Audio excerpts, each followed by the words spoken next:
So the biggest question that kept me up at night with my OCD recovery was, why does OCD feel so real?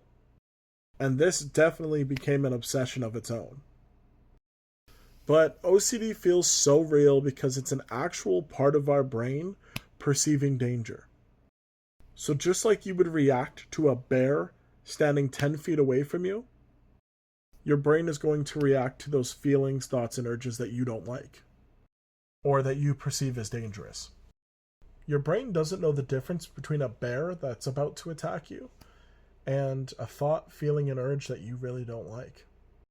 They say that our brains are incredibly intelligent and incredibly fast, but they're also kind of stupid. So us with OCD and anxiety, we kind of have to put our brains into manual mode. Because the longer we just automatically react to our thoughts, feelings, and urges, the worse our fear and anxiety is going to get.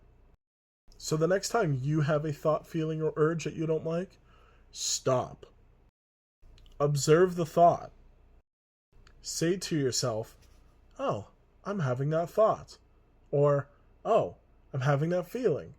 Or, oh, I'm having that urge. Acknowledging that thought, feeling, or urge is putting ourselves into manual mode.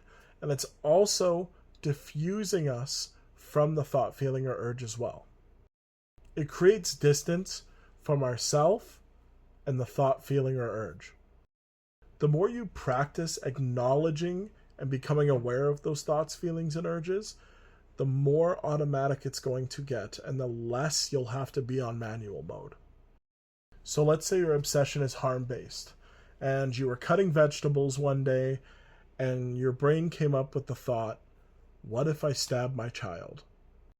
The best thing you can do in that moment is accept the thought, allow it to be there. Just understand that it's an association that your brain made between the knife and your child. That's out of your control. There's nothing you can do about that.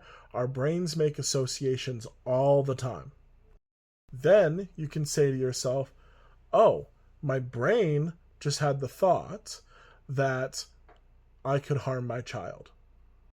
Because it's out of your control and there's nothing you can do about it. So why should you take responsibility for a thought that you don't like and you didn't create?